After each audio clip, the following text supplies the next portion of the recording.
Capítulo 22. Encarcelamiento y muerte de Juan. Del libro El deseado de todas las gentes. Juan el Bautista había sido el primero en proclamar el reino de Cristo, y fue también el primero en sufrir.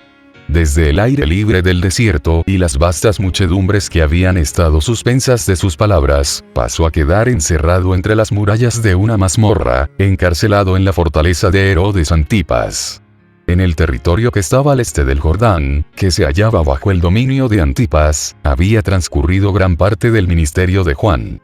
Herodes mismo había escuchado la predicación del Bautista. El rey disoluto había temblado al oír el llamamiento a arrepentirse. Herodes temía a Juan, sabiendo que era varón justo y santo, y oyéndole, hacía muchas cosas, y le oía de buena gana.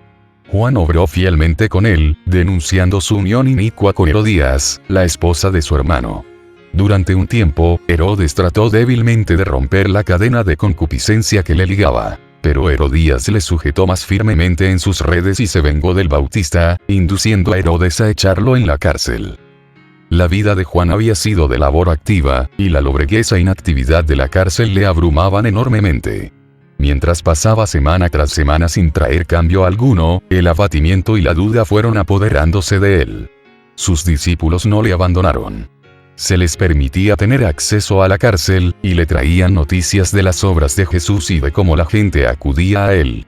Pero preguntaban por qué, si ese nuevo maestro era el Mesías, no hacía algo para conseguir la liberación de Juan.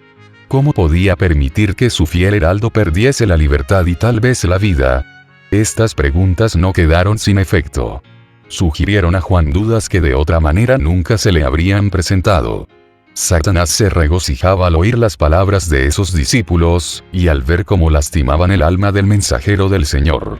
Oh, con cuánta frecuencia los que se creen amigos de un hombre bueno y desean mostrarle su fidelidad, resultan ser sus más peligrosos enemigos.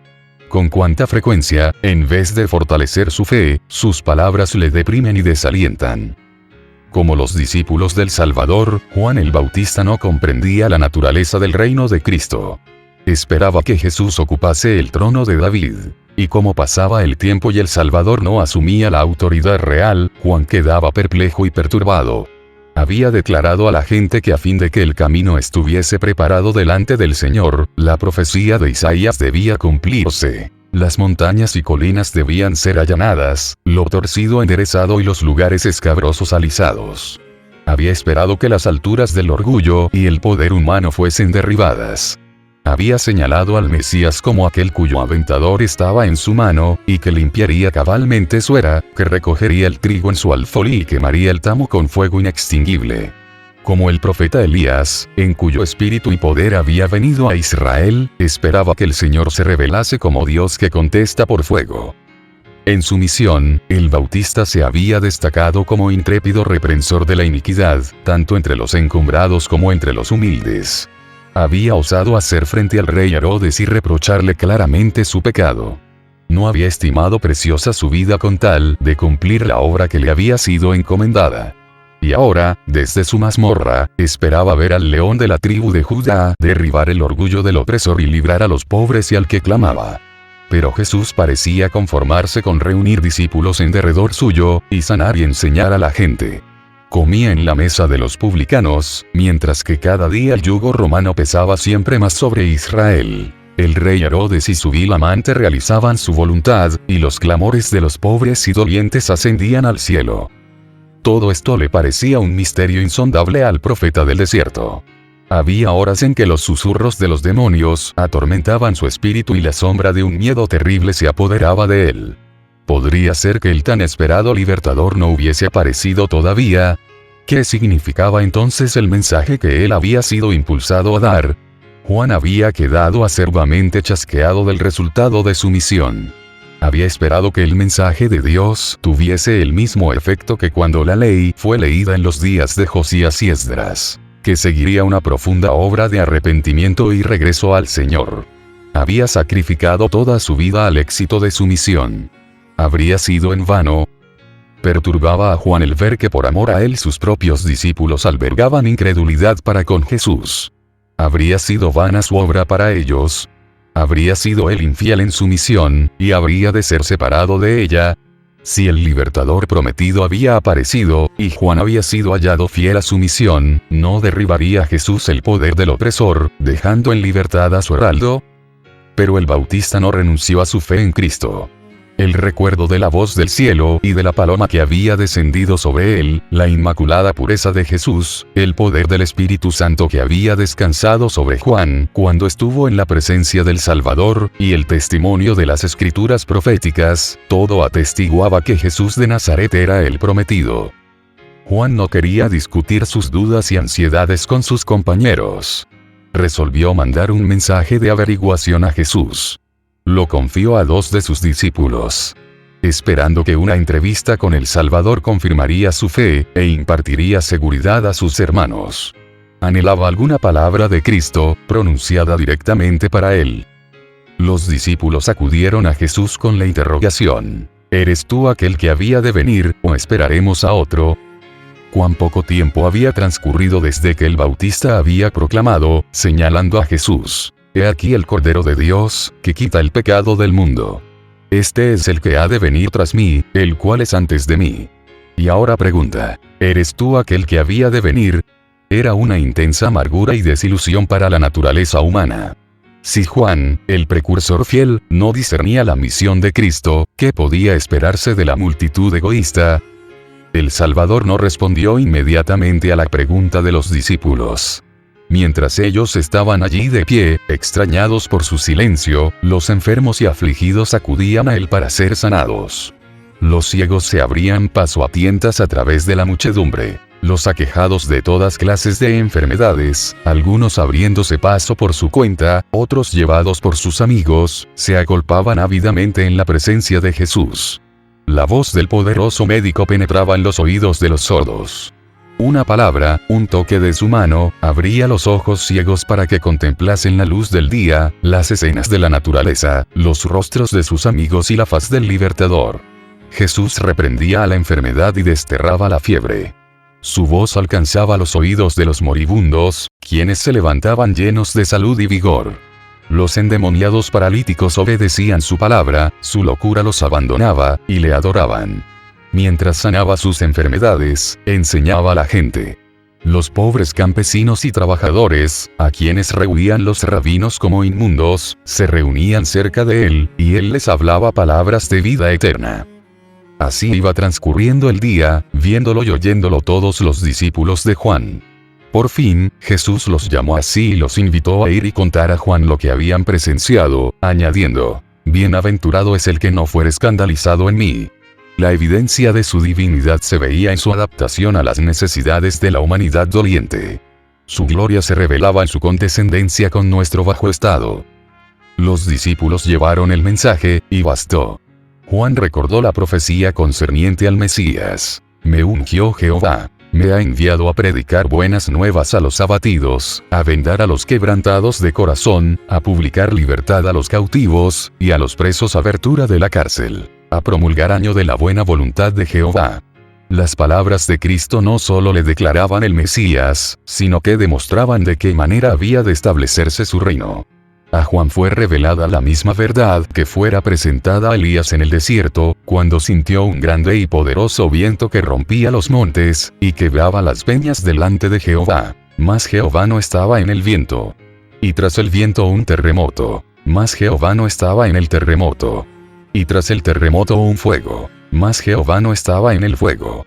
Y después del fuego, Dios habló al profeta mediante una queda vocecita. Así había de hacer Jesús su obra, no con el fragor de las armas y el derrocamiento de tronos y reinos, sino hablando a los corazones de los hombres por una vida de misericordia y sacrificio. El principio que rigió la vida abnegada del Bautista era también el que regía el reino del Mesías. Juan sabía muy bien cuán ajeno era todo esto a los principios y esperanzas de los dirigentes de Israel.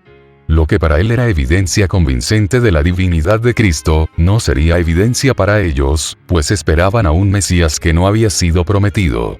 Juan vio que la misión del Salvador no podía granjear de ellos sino odio y condenación. Él, que era el precursor, estaba tan solo bebiendo de la copa que Cristo mismo debía agotar hasta las heces. Las palabras del Salvador, bienaventurado es el que no fuere escandalizado en mí, eran una suave reprensión para Juan. Y no dejó de percibirla. Comprendiendo más claramente ahora la naturaleza de la misión de Cristo, se entregó a Dios para la vida o la muerte, según sirviese mejor a los intereses de la causa que amaba.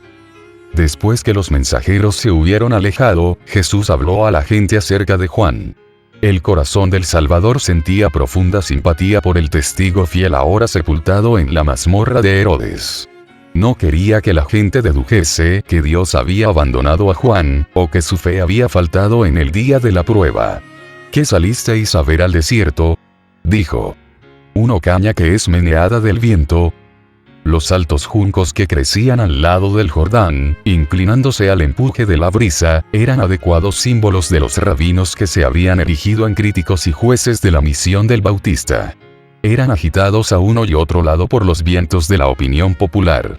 No querían humillarse para recibir el mensaje escrutador del Bautista, y, sin embargo, por temor a la gente, no se atrevían a oponerse abiertamente a su obra. Pero el mensajero de Dios no tenía tal espíritu pusilánime. Las multitudes que se reunían alrededor de Cristo habían presenciado las obras de Juan. Le habían oído reprender intrépidamente el pecado. A los fariseos que se creían justos, a los sacerdotales saduceos, al rey Herodes y su corte, príncipes y soldados, publicanos y campesinos, Juan había hablado con igual llaneza. No era una caña temblorosa, agitada por los vientos de la alabanza o el prejuicio humanos. Era en la cárcel él mismo en su lealtad a Dios y celo por la justicia, que cuando predicaba el mensaje de Dios en el desierto. Era tan firme como una roca en su fidelidad a los buenos principios. Jesús continuó, ¿mas qué salisteis a ver?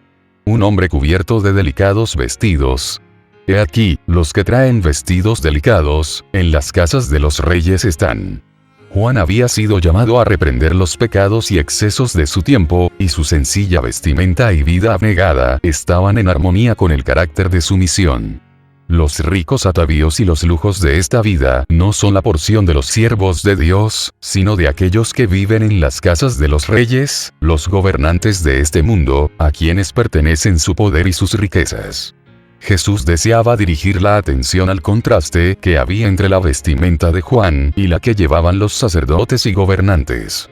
Estos se ataviaban con ricos mantos y costosos ornamentos. Amaban la ostentación y esperaban deslumbrar a la gente, para alcanzar mayor consideración. Ansiaban más granjearse la admiración de los hombres, que obtener la pureza del corazón que les ganaría la aprobación de Dios. Así revelaban que no reconocían a Dios, sino al reino de este mundo. Mas, ¿qué, dijo Jesús, salisteis a ver? ¿Un profeta? También os digo, y más que profeta. Porque este es de quien está escrito. He aquí, yo envío mi mensajero delante de tu faz, que aparejará tu camino delante de ti. De cierto os digo, que no se levantó entre los que nacen de mujeres otro mayor que Juan el Bautista. En el anuncio hecho a Zacarías antes del nacimiento de Juan, el ángel había declarado, será grande delante de Dios. En la estima del cielo, ¿qué constituye la grandeza? No lo que el mundo tiene por tal. Ni la riqueza, la jerarquía, el linaje noble, o las dotes intelectuales, consideradas en sí mismas. Si la grandeza intelectual, fuera de cualquier consideración superior, es digna de honor, entonces debemos rendir homenaje a Satanás, cuyo poder intelectual no ha sido nunca igualado por hombre alguno. Pero si el don está pervertido para servir al yo, cuanto mayor sea, mayor maldición resulta. Lo que Dios aprecia es el valor moral. El amor y la pureza son los atributos que más estima. Juan era grande a la vista del Señor cuando, delante de los mensajeros del Sanedrín, delante de la gente y de sus propios discípulos, no buscó honra para sí mismo, sino que a todos indicó a Jesús como el prometido. Su abnegado gozo en el ministerio de Cristo presenta el más alto tipo de nobleza que se haya revelado en el hombre. El testimonio dado acerca de él después de su muerte, por aquellos que le oyeron testificar acerca de Jesús, fue: Juan, a la verdad, ninguna señal hizo. Mas todo lo que Juan dijo de éste, era verdad. No le fue dado a Juan hacer bajar fuego del cielo, ni resucitar muertos, como Elías lo había hecho, ni manejar la vara del poder en el nombre de Dios como Moisés. fue enviado a pregonar el advenimiento del Salvador, y a invitar a la gente a prepararse para su venida.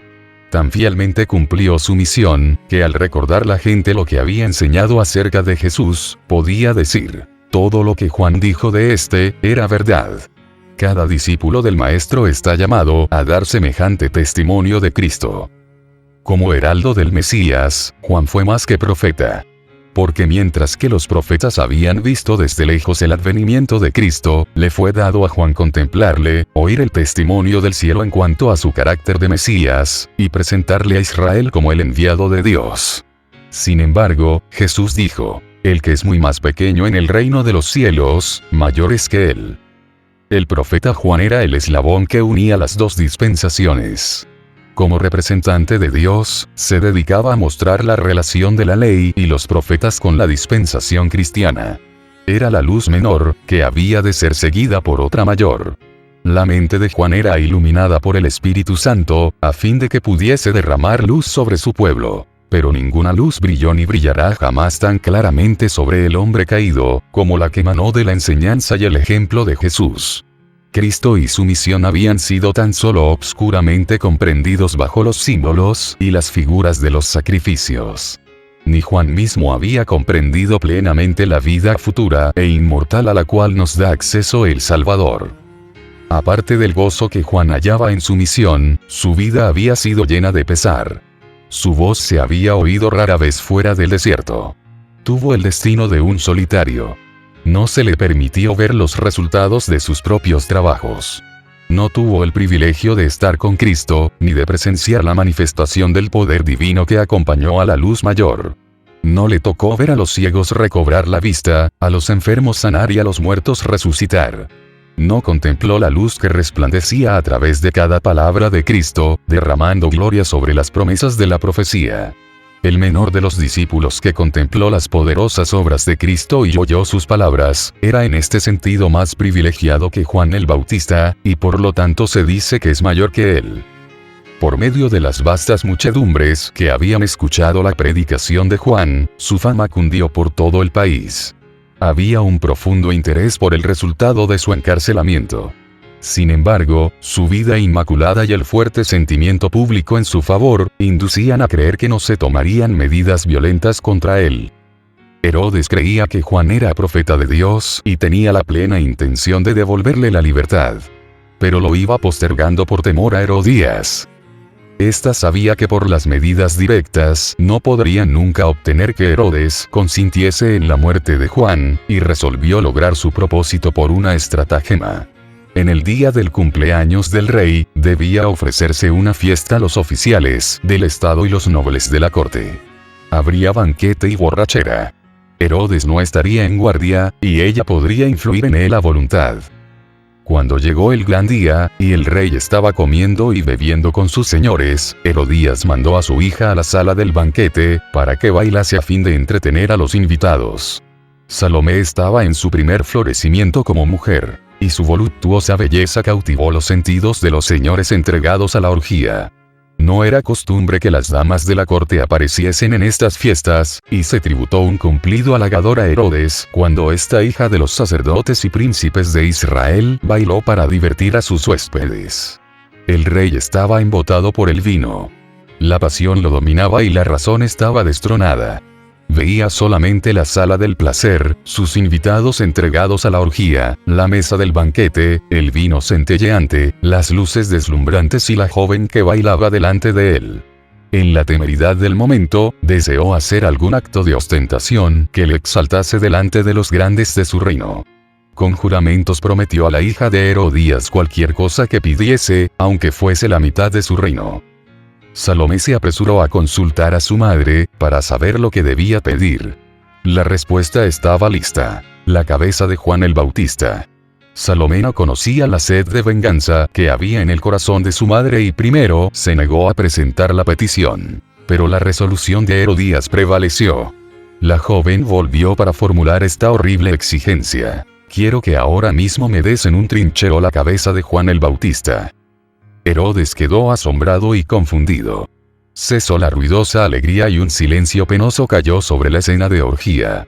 El rey quedó horrorizado al pensar en quitar la vida a Juan. Sin embargo, había empeñado su palabra y no quería parecer voluble o temerario.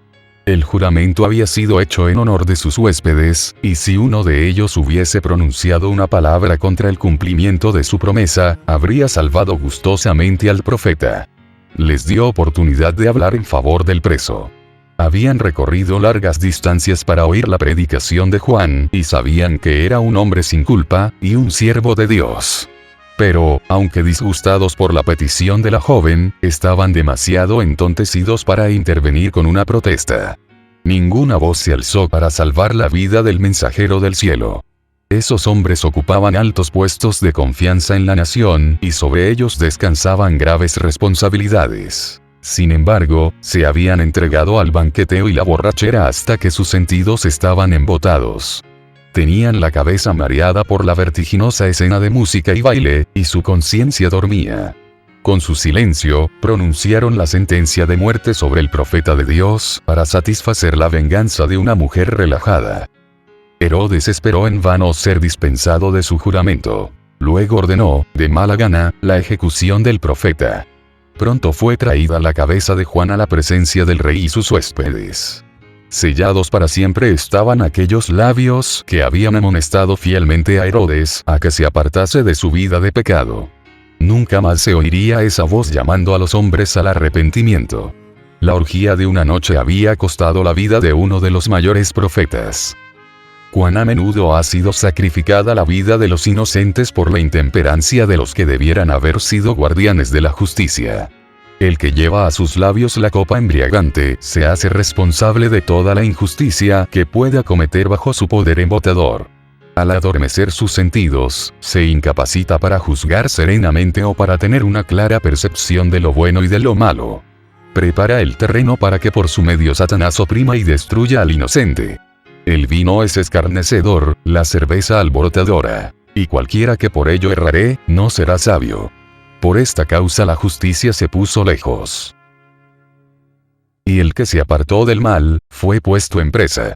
Los que tienen jurisdicción sobre la vida de sus semejantes, deberían ser tenidos por culpables de un crimen, cuando se entregan a la intemperancia. Todos los que aplican las leyes deben ser observadores de ellas. Deben ser hombres que ejerzan dominio propio. Necesitan tener pleno goce de sus facultades físicas, mentales y morales, a fin de poseer vigor intelectual y un alto sentido de la justicia. La cabeza de Juan el Bautista fue llevada a Herodías, quien la recibió con feroz satisfacción. Se regocijaba en su venganza y se lisonjeaba de que la conciencia de Herodes ya no le perturbaría. Pero su pecado no le dio felicidad. Su nombre se hizo notorio y aborrecido, mientras que Herodes estuvo más atormentado por el remordimiento que antes por las amonestaciones del profeta. La influencia de las enseñanzas de Juan no se hundió en el silencio. Había de extenderse a toda generación hasta el fin de los tiempos. El pecado de Herodes estaba siempre delante de él. Constantemente procuraba hallar alivio de las acusaciones de su conciencia culpable. Su confianza en Juan era inconmovible. Cuando recordaba su vida de abnegación, sus súplicas fervientes y solemnes, su sano criterio en los consejos, y luego recordaba cómo había hallado la muerte, Herodes no podía encontrar descanso. Mientras atendía los asuntos del Estado, recibiendo honores de los hombres, mostraba un rostro sonriente y un porte digno, pero ocultaba un corazón ansioso, siempre temeroso de que una maldición pesara sobre él. Herodes había quedado profundamente impresionado por las palabras de Juan, de que nada puede ocultarse de Dios. Estaba convencido de que Dios estaba presente en todo lugar, que había presenciado la orgía de la sala del banquete, que había oído la orden de decapitar a Juan, y había visto la alegría de Herodías, y el insulto que infligió a la cercenada cabeza del que la había reprendido. Y muchas cosas que Herodes había oído de los labios del profeta, hablaban ahora a su conciencia más distintamente de lo que lo hiciera su predicación en el desierto. Cuando Herodes oyó hablar de las obras de Cristo, se perturbó en gran manera. Pensó que Dios había resucitado a Juan de los muertos, y lo había enviado con poder aún mayor para condenar el pecado. Temía constantemente que Juan vengase su muerte condenándole a él y a su casa. Herodes estaba cosechando lo que Dios había declarado resultado de una conducta pecaminosa, corazón tembloroso, y caimiento de ojos, y tristeza de alma. Y tendrás tu vida como colgada delante de ti, y estarás temeroso de noche y de día, y no confiarás de tu vida. Por la mañana dirás, ¿quién diera fuese la tarde? Y a la tarde dirás, ¿quién diera fuese la mañana? Por el miedo de tu corazón con que estarás amedrentado, y por lo que verán tus ojos. Los pensamientos del pecador son sus acusadores. No podría sufrir tortura más intensa que los aguijones de una conciencia culpable, que no le deja descansar ni de día ni de noche. Para muchos, un profundo misterio rodea la suerte de Juan el Bautista. Se preguntan por qué se le debía dejar languidecer y morir en la cárcel.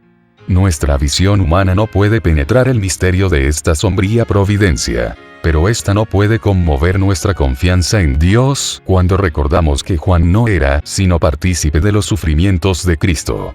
Todos los que sigan a Cristo llevarán la corona del sacrificio. Serán por cierto mal comprendidos por los hombres egoístas, y blanco de los feroces asaltos de Satanás. El reino de éste se estableció para destruir ese principio de la abnegación, y peleará contra él donde quiera que se manifieste. La niñez, juventud y edad adulta de Juan se caracterizaron por la firmeza y la fuerza moral. Cuando su voz se oyó en el desierto diciendo, «Aparejad el camino del Señor, enderezad sus veredas», Satanás temió por la seguridad de su reino.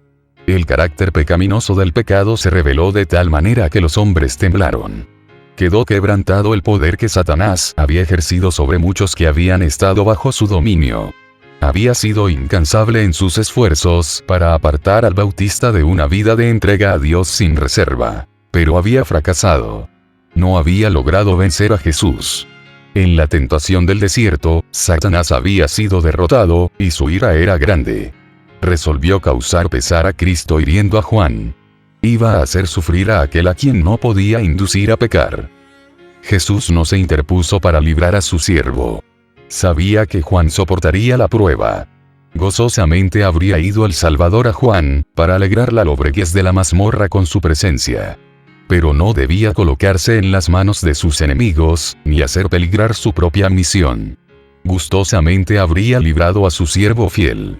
Pero por causa de los millares que en años ulteriores debían pasar de la cárcel a la muerte, Juan había de beber la copa del martirio. Mientras los discípulos de Jesús languideciesen en solitarias celdas, o pereciesen por la espada, el potro o la hoguera, aparentemente abandonados de Dios y de los hombres, ¿qué apoyo iba a ser para su corazón el pensamiento de que Juan el Bautista, cuya fidelidad Cristo mismo había atestiguado, había experimentado algo similar? Se le permitió a Satanás abreviar la vida terrenal del mensajero de Dios. Pero el destructor no podía alcanzar esa vida que está escondida con Cristo en Dios. Se regocijó por haber causado pesar a Cristo, pero no había logrado vencer a Juan. La misma muerte le puso para siempre fuera del alcance de la tentación. En su guerra, Satanás estaba revelando su carácter. Puso de manifiesto, delante del universo que la presenciaba, su enemistad hacia Dios y el hombre. Aunque ninguna liberación milagrosa fue concedida a Juan, no fue abandonado. Siempre tuvo la compañía de los ángeles celestiales, que le hacían comprender las profecías concernientes a Cristo y las preciosas promesas de la Escritura. Estas eran su sostén, como iban a ser el sostén del pueblo de Dios a través de los siglos venideros.